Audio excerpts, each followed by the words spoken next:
All right, I want to talk a little bit about why I plan to homeschool or Worldschool, which is a term I like a little bit better. So I've been thinking about this topic for a long time, even before I had my son this year, and just thinking ahead for the future of what type of life I want to live with my family. And there's been a lot of different thinkers and people that I've been watching and following who have inspired me to kind of go deeper on this subject. So I'm just going to talk about some of those reasons. One of the first people that kind of got me thinking about this in a different way is Stefan Molyneux. And he talked about, letting kids choose. So, there's many kids get taken to school kicking and screaming, whether it's one of their earliest memories or the parents remember dropping them off at preschool or kindergarten and they don't want to go, that they don't feel comfortable leaving their parents' side. I think that's kind of become normalized, like, okay, yeah, they just need to get over it and go to school, even if they're, not wanting to leave their parents. So just having a general respect for, kids as people and having a respect for their autonomy and their choice of wanting to go or not. So, that's not to say you don't make decisions on behalf of the family or on behalf of kids sometimes, even if they don't like it or disagree with it. But for some, a decision that major of where you're going to spend the majority of your youth, taking into account that, hey, if they don't want to go, they don't want to go. And it's not necessarily natural to live outside of a family setting, for a majority of the day. So yeah, it kind of kicks off the topic of like, it's not necessarily about homeschooling just to homeschool. It's not saying we're definitely homeschooling or we're definitely going to school, but it's like, what does the kid want to do? So maybe it reaches a point where they do want to go to school, and then that's a conversation. So I really like that way of looking at it and seeing kids as young people, and of course, again, still having the ultimate say so as the parent, but taking into account their perspective. The next one is lifestyle and flexibility. So I saw this funny clip of Naval Ravikant. I think he was on Tim Ferriss's podcast, and he talked about the daily scramble to get kids to school, and the fire drill of waking them up early, and just shuffling everybody into the car, and then going to pick them up, and then they do have homework, and it's just this chaotic daily struggle to make sure all the ducks are in a row. And I think routine is good for kids for sure, but it's like so many people when they turn 18 and they graduate high school, they like celebrate, like, yes, I never have to go back to school again. But then they just fall back into the same routine with their own kids. It's like, did you forget how much you didn't like this, and how much it like was the center of your life and like determined what you would do every day.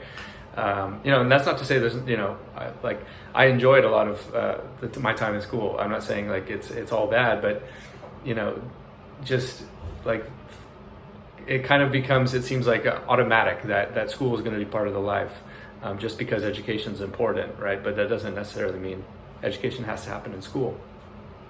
I'm going off on a little tangent that gets away from the lifestyle and flexibility here, but the other one is travel. So my wife is not American, and she has family in another country. So, being able to go and visit them for, months at a time is, it's important to be able to have that flexibility to leave and to go see them whenever we want.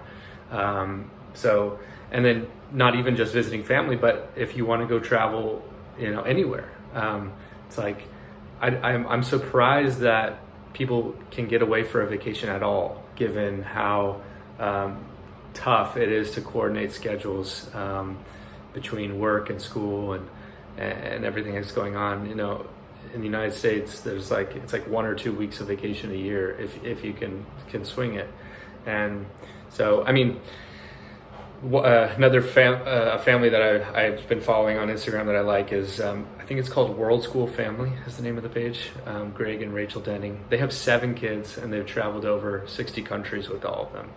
So I don't know if that's, I was a digital nomad with my wife, just us two, and that was already chaotic. I don't know if I would want to do that exact thing with kids, because it would be a lot. But you know, what if you wanted to go, you know, spend a year in another country, you know, just experience a different culture, you know, whether that's, you know, the country of my wife's family or somewhere else, being able to expose them to the world, new experiences, different languages, you know, that is all impossible if you're stuck. I mean, I guess you could technically go in the summer for a few months at a time, but you know, it really limits you from a flexibility aspect. The next one is, you know, the questionable need for and quality of the education that kids are getting in school. So, you know, another funny clip I saw was Gavin McInnes, and he said, you know, why isn't school just, you know, recess all day long? And then you're gonna have like the 5% of kids that'll come up to the chaperone and they can't stop talking about math, or they can't stop talking about, you know, whatever, physics or science and stuff like that. It's like, all right, well, there's gonna be outliers of kids who are really interested in like STEM, you know, STEM subjects, and then you can take them aside and they go to a special track or a special school and you go specifically, you know, to follow their interests, right? But for the majority of kids, you know, at a young age, it's like they're not, you know, I don't know how necessary it is for them to be learning all these random different disciplines. I think there's a lot to be said of letting kids use their own curiosity to guide their own path. You know, another Stefan Molyneux thing that I that shifted my perspective. You know, there's a lot of talk of kids with ADHD, quote unquote. You know, that, oh, there's something wrong, they can't sit down and pay attention. It's like, really, an 8-year-old, a 9-year-old cannot sit down and pay attention to something that's completely uninteresting to them for multiple hours a day? It's not surprising. It would be like if you went to a movie theater and it was a terrible movie and you wanted to leave, and then you say, oh, you know what? It's not the movie's fault for being boring or being not fit for you. It's your fault, and we need to medicate you. So I definitely don't agree with that, and I think there's something to be said of letting kids guide they'll love to learn. You don't want to teach them to not to like to learn, or the idea of learning. You want to let them fall in love with learning, and a lot of that has to come from within and their own internal curiosity. So yeah, I don't know how necessary it is for them to be learning random unusable things and forcing them to do it. Another one is health. You know, I think sort of coming with that daily scramble idea of getting up and out of bed. You know, sleep is super important for everyone, and I think especially for kids with their developing brains. You know, why are we forcing them to wake up at an early, you know, hour just to be able to get out for an 8 a.m. you know, start time of school? And I kind of get why it was structured like that, and I don't blame parents, and I don't blame, you know, our culture for sort of building something that could fit around the work day for parents. You know, coming out of the Industrial Revolution and a lot of the, you know, in-person, in-office, in or on-site type of work where you had to be somewhere physically, you know, for a certain amount of time. And then, you know, making sure that matches with you know, the kids' schedule so that you can drop them off before you need to show up for work. But you know, and again, that's not to say, I know there's not going to be, you know, there's going to be families who they have a work where they do still need to show up in person. Ideally, you've got at least one parent staying home in that situation, right? But you know, these days, if you do have an ability to work from home, it's like, why would you, you know, set up or send your kids somewhere where they have to wake up super early and you know, not have that benefit of good sleep. And then the avoidance of violence. Another Molyneux thing that inspired me as well. He talked about it was some crazy, I don't know the exact stat, but it was like a majority of people only experience violence once in their life, and it's at school. It's like, most people are not exposed to bullying or violence on a daily basis as adults, but it happens in school. So it's, and that's not to say, especially for young boys, they need to like have an outlet. Maybe it's martial arts or sports or something like that to sort of get that physical aggression channeled in a healthy way. But not discounting the idea that putting kids in school, it's like they're somewhat at risk for something like that. And that kind of flows into the next topic, which is your responsibility to guide and protect as a parent. I think teachers, you can pick good schools and pick good teachers, but teachers won't always necessarily align with the type of values that you want to impart in your kids and share with your kids.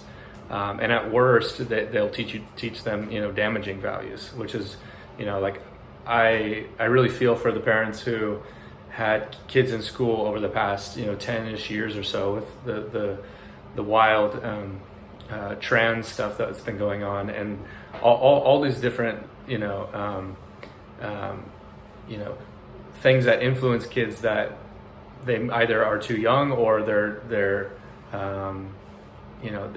they just don't have the right environment or the right guidance to be able to push back against potentially damaging ideas. And so it's I think it's your responsibility as a parent to some extent to protect and nurture their development, their intellectual and spiritual and emotional development. And it's not to say you hide them from the real world, or you don't expose them to challenging ideas or have debates or things like that, but making sure that you do it in the right sequence at the right time, and with in the right environment. So I think there's a lot of concern about handing off that responsibility, which I think ultimately lands on you as a parent, which is to teach your kids and prepare them for the world. It's like we're sort of outsourced that to teachers in the modern world, and then you wonder why kids stray, or they misbehave, or they believe something that's totally off from how you wanted to raise them. Well, it's like, well, did you spend the majority of time raising them, or were they going off to a school for 8 hours a day with somebody else, which is sort of a stranger. So the responsibility to guide them in that way, and then to protect them. I think kids are still, they're ultimately under your guardianship, and there's a lot of questionable practices with security, and especially here in America, of schools and making sure that they're safe. And so again, you don't want to be like a helicopter parent and you say that they can't leave the house or anything like that, or that you'll never let them hang out in a different environment, or to a certain extent, it's like we can't always protect everyone or anyone in our life, but realizing that the responsibility lands on you to make sure that they're in a safe place. You sort of lose that ability to a certain extent, especially because it's so much time spent in another in schools. So it's like the likelihood that there'll be an issue goes up because they're spending so much time there. So yeah, and that sort of makes me think of another thing, which is sort of going back to the lifestyle a little bit here. If you really add up all the hours that kids spend in school, and by the time they're 18, and you think about how they how much of that is, how much of their youth and their healthy years of living is spent there. It's like, man, you have all this youth, all this vibrancy, all this desire and curiosity to explore the world, and yet you're sitting in a classroom for 8 hours a day. So all that time and all that energy, in some of the most youthful and energizing years of your life, and yet you're not spending it where it's best expressed or best explored. I think there's a if you really think about it, by the time you're 18, and then you have like another 20-ish years until you're about 40, and ideally you're still in great health until you're even into your senior years. But a lot of people's health like starts to go downhill, and so your healthy young years, most of them are spent inside of a classroom, and it's just not apparent to me that that's the best place for kids to be. So yeah, I think sort of the idea of having them at home, having them teaching them the right things at the right time, and not teaching them too much in terms, you can always be teaching, but not having like a formal sitting down education. I'm not convinced that kids really need more than an hour a day of something like that. Because if you're doing things right, you're sort of setting up their curiosity, inspiring them to learn on their own, and then for the rest of the time they're playing and they're just being kids. So yeah, those are some of the things I've been thinking about, and some of the reasons why I'm planning to do that. And just coming out of the newborn phase here, it is a challenge. It's not easy to balance work and life and caretaking, even with two parents, with everybody being at home. But figuring out a way to make it work, especially if it's what your kid wants, because just coming back to the start of it, it's like kids, they probably, I don't know if they're young enough to even they're old enough to even internally think about it this way, but they're like, man, I feel like I don't have a say in where I go in my life, what I learn. And I think it can be a little bit demoralizing for them, so but if they're empowered to follow their curiosity, to learn, to explore, then you can have them at home, or you can Worldschool them, where hey, instead of forcing you to read this thick dense history book that may or may not get you excited, why don't we go travel to where the history actually happened? Hey, let's leave today, wake up on a random Wednesday, hey, we're going to check out this site. Have field trips every week where you're going to learn about something in a fun way. So yeah, I'm a little bit sort of thinking out loud here, and I'm a little bit spread out here now, but yeah, those are some of the thoughts of why I think it's important to at least have the option for it. If kids don't want to be in that environment, I think it's healthy for them, it's healthy for the families, it's freedom at the end of the day, to be able to live the life you want to live without being tied down to a specific location, and having more fun in the learning process with the kids. So yeah, that's my thoughts. One last thing, as soon as I pressed stop on that last recording, I completely forgot about AI as a topic. So last thing here, in terms of my influence on the world schooling, homeschooling versus traditional schooling thing, is we have a world that's changing extremely fast.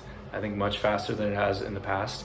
And even in the internet era, before AI has really kind of risen up in the past 5 years or so, it already became clear that traditional schooling, where you have to memorize a bunch of stuff and be able to recall things from memory, is not so important anymore. And so the idea of thinking creatively, and being able to take a bunch of different ideas and bring them together, and then use creativity to have original thoughts, that was always important. Rote memorization is not as important, and especially now with AI, which is even going as far as to start to think creatively itself. It's not clear to me that again, what they're going to learn, the quality, the quality of the education, the need for the education, in the way that it's been delivered for, decades and decades, is going to be helpful or necessary for kids, anyways. And so, I mean, there's even kids that are in college now. Forget about young kids that are just being born. It's like kids started college.